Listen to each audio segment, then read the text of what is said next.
गावात माझं एक अगदी जवळचं मित्रप्रेम होतं. आम्ही दोघेही एकाच कॉलेजमध्ये आणि एकाच वर्गात होतो.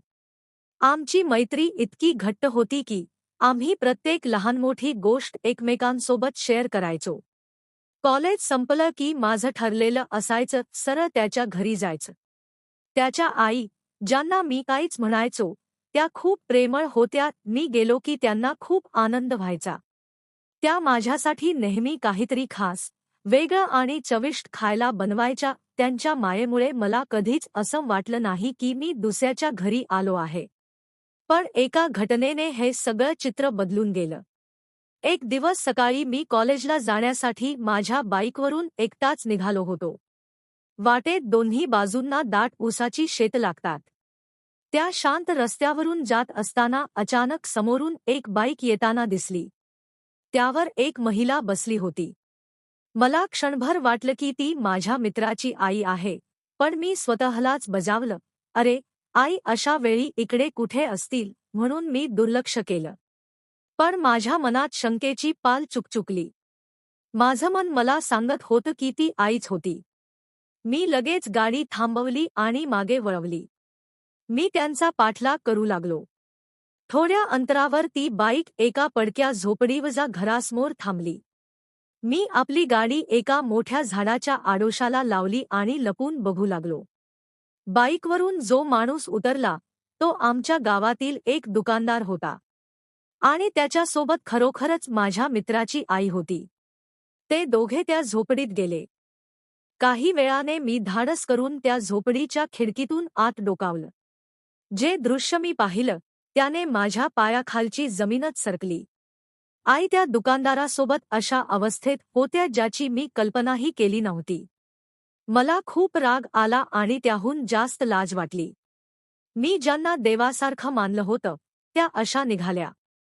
माझा संताप अनावर झाला होता, पण मी स्वतःला सावरलं. मी शांतपणे बाहेर आलो आणि झाडामागे जाऊन त्यांच्या बाहेर येण्याची वाट पाहू लागलो. थोड्या वेळाने तो दुकानदार झोपडीतून बाहेर आला आणि आपली बाईक घेऊन निघून गेला. आई मात्र तिथेच थांबल्या होत्या. तो जाताच मी झोपडीत शिरलो. मला समोर बघताच आईंच्या चेहऱ्याचा रंग उडाला. त्या प्रचंड घाबरल्या. त्यांच्या डोळ्यात भीती आणि अपराधीपणा स्पष्ट दिसत होता. त्या रडायला लागल्या आणि माझे हात धरून विनवणी करू लागल्या, "बाळा, प्लीज हे कोणालाही सांगू नकोस.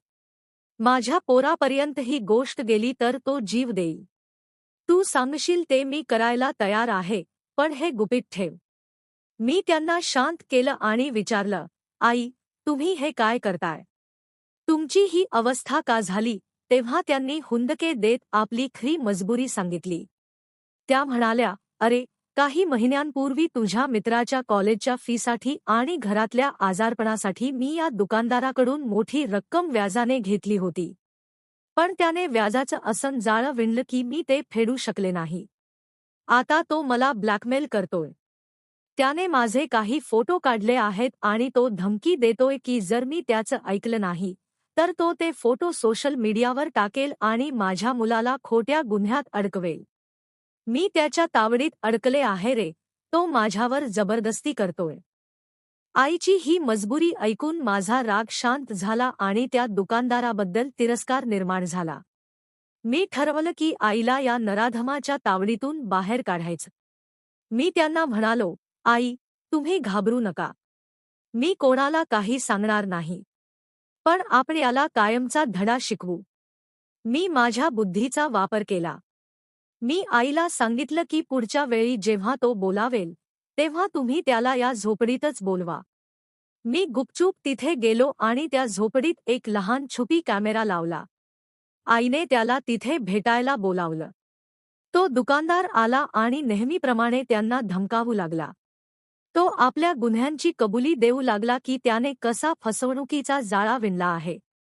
हे सगळं रेकॉर्ड होत होतं. जसा त्याने आईवर हात उचलण्याचा प्रयत्न केला, तसा मी माझ्या काही मित्रांना आणि साध्या वेशातील पोलिसांना घेऊन तिथे धडकलो. तो रंगेहात पकडला गेला. त्याच्याकडे असलेले आईचे सर्व फोटो आणि कागदपत्रे आम्ही जाळून टाकली आणि पोलिसांना ते रेकॉर्डिंग दिलं. त्या दुकानदाराला जेल झाली. आई आता पूर्णपणे मुक्त होत्या, त्यांच्या डोळ्यात आता माझ्याबद्दल कृतज्ञता होती. मी माझ्या मित्राला काहीही कळून देता त्याच्या आईचा सन्मान वाचवला होता.